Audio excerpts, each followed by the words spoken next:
बिस्मिल्लाहि वस्सलातु वस्सलामु अला मन ला नबिय्य बाद अम्मा बाद फ़अऊज़ु बिल्लाहि मिनश शैतानिर रजीम बिस्मिल्लाहिर रहमानिर रहीम। अल्लाह ताला ने सूरत निसा आयत 59 के अंदर मोमिनों से खिताब करते हुए बयान फरमाया, या अय्युहल्लज़ीना आमनू, ए लोगो जो के ईमान ले हो, या अल्लाह क्या हुक्म आ रहा है हमारे लिए। फरमाया अतीउल्लाह व अतीउर रसूल, अल्लाह ताला की इताअत करो और उसके रसूल की इताअत करो। फिर साथ तीसरी चीज़ें बयान फरमाया कि व उलिल अम्रि मिनकुम, और अपने उमरा की भी इताअत करो, उलिल अम्र की इताअत करो। अल्लाह ताला ने पहले दो इताअतों का जो हुक्म दिया, अतीउल्लाह व अतीउर रसूल, अल्लाह की इताअत दर हकीकत कुरान मजीद की इताअत है। क्या कुरान की जो अल्लाह ताला ने नाजिल कर दी उसकी इताअत करना, उसकी पैरवी करना, उस पर अमल करना।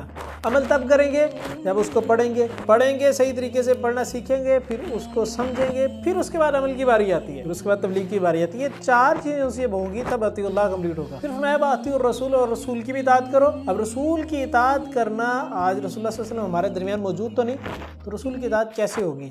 रसूलुल्लाह सल्लल्लाहु अलैहि वसल्लम की तमाम किस्म की तालीमात हमारे पास हदीस की शक्ल के अंदर मौजूद है।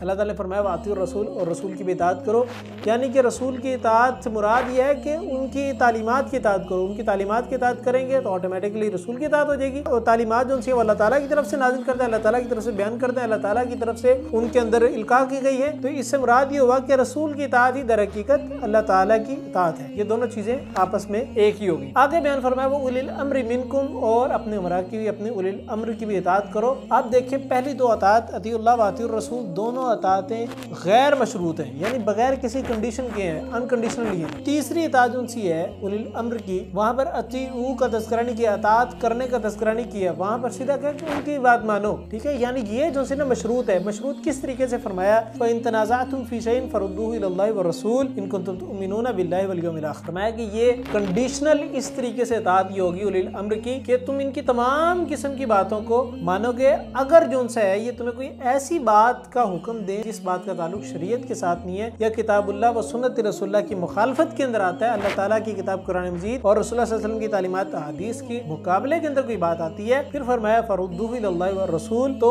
अल्लाह और उसके रसूल की तरफ लौट जाओ, उनकी तरफ रुजू कर लो, फैसले उन्हीं की तरफ से करवाने हैं। आगे देखें रसूलुल्लाह सल्लल्लाहु अलैहि वसल्लम की एक हदीस है, ऐसे बुखारी के अंदर फरमाया इन्नमा ताअत फिल मारूफ, बेशक इताअत जो है ना उलिल अम्र की, ये मारूफ कामों के अंदर है, यानी वो काम जो कि शरीयत की रूह से जायज हैं, शरीयत ने उन चीजों की इजाजत दी है, शरीयत ने उन चीजों के करने का हुक्म दिया है, उन कामों के अंदर उलिल अम्र की इताअत हो सकती है, अदरवाइज उनकी इताअत नहीं होगी। एक और हदीस है कि सही बुखारी के अंदर मौजूद है, सैयदना अब्दुल्लाह बिन उमर रज़ियल्लाहु अन्हु बयान करते हैं कि रसूलुल्लाह सल्लल्लाहु अलैहि वसल्लम ने बयान फरमाया, प्रॉफेट सल्लल्लाहु अलैहि वसल्लम ने बयान क्या फरमाया, जरा गौर सुनिएगा। आपने बयान फरमाया कि तुम पर लाजिम है कि तुम हर किस्म की बात के अंदर जो है ना वो उनको सुनो भी, यानी उमरा की बात की उलिल अम्र की तशरीह के अंदर कि उनकी बात को सुनो भी और उनकी इताअत भी करो। अगर जो उनसे है वो तुम्हें किसी ऐसी चीज की तरफ लेके जाते हैं, ऐसी चीज की तालीम देते हैं जो कि किताबुल्लाह व सुन्नत रसूलुल्लाह की मुखालफत के अंदर है, यानी अल्लाह कुरान मजीद और मेरी बात की मुखालफत के अंदर आती है, तो ना उसको सुनना है ना उसकी इताअत करनी है। यानी कि उलिल अम्र की इताअत सिर्फ और सिर्फ कंडीशनल होगी, और वो भी तब होगी जब वो अल्लाह और उसके रसूल की बात के मुताबिक कहना है, फिर उनकी इताअत होगी, अदरवाइज उनकी इताअत नहीं होगी, डायरेक्ट अल्लाह और उसके रसूल की इताअत होगी। ये आयत तमाम किस्म की तकलीद की मुखालफत करती है, तकलीद का रद्द करती है, और कहती है कि अल्लाह और उसके रसूल की बात मानी जाएगी, किसी इंसान की बात की वुकत नहीं है, इसमें मेरी बात की वुकत नहीं है, मेरी बात की हैसियत नहीं है, गफारी की बात की हैसियत नहीं। अगर हैसियत है तो अल्लाह की किताब कुरान मजीद की हैसियत है, अगर हैसियत है तो अल्लाह की रसूल की बात की हैसियत होगी, वहाँ पर किसी आम इंसान की बात की हैसियत नहीं होगी। फरमाया कि इन कुंतुम तुमिनूना बिल्लाहि वल यौमिल आखिर, ये काम तुम तब करोगे अगर तुम अल्लाह और उसके रसूल पर और आखिरत के दिन पर ईमान रखते हो। यानी कि जो लोग इन कामों की मुखालफत करते हैं, अल्लाह और उसके रसूल की इताअत के बजाय किसी और आम इंसान की इताअत करते हैं, तो इसका मतलब क्या है, इन कुंतुम तुमिनूना बिल्लाहि वल यौमिल आखिर, तुम अल्लाह और आखिरत के दिन पे यकीन नहीं रखते, अल्लाह पे यकीन रखते, तो यकीन होना था किताब कुरान मजीद अल्लाह ताला की किताब है, उस पर अमल जरूरी है। हदीस सल्लल्लाहु अलैहि वसल्लम के ऊपर अल्लाह ताला ने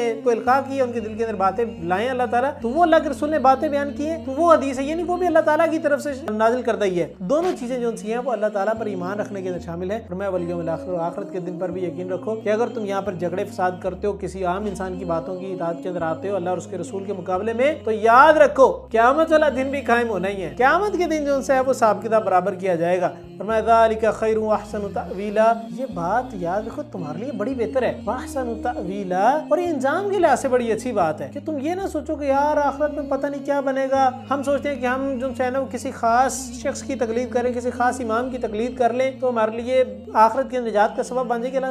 नहीं, अल्लाह और उसके रसूल की इताअत करनी है। उलिल अम्र की इताअत सिर्फ मशरूत होगी, कंडीशनल होगी, तब होगी जब वो रसूलुल्लाह और अल्लाह की बात के मुताबिक बात करेंगे। अगर नहीं करेंगे जाएंगे तो मुखालफत होगी, तो फिर वहाँ पे आपने उनकी बात नहीं माननी। फिर फरमाया कि वह अहसन तावीला, ये इंजाम के लिहाज से अच्छी बात है कि तुम अल्लाह और उसके रसूल की बातों की तरफ रुजू करो। हमेशा वही मामला पेश आए, रुजू इल्लल्लाह व इल्लर रसूल, अल्लाह और उसके रसूल की बात की तरफ रुजू करो तो तमाम मामला दुरुस्त हो जाएंगे। अल्लाह ताला से दुआ है कि अल्लाह ताला हमें इस पर अमल करने की तौफीक अता फरमाए। सुब्हानकल्लाहु व बिहम्दिका अशहदु अल्ला इलाहा इल्ला अंता अस्तगफिरुका व अतूबु इलैक। अस्सलामु अलैकुम व रहमतुल्लाहि व बरकातुहू।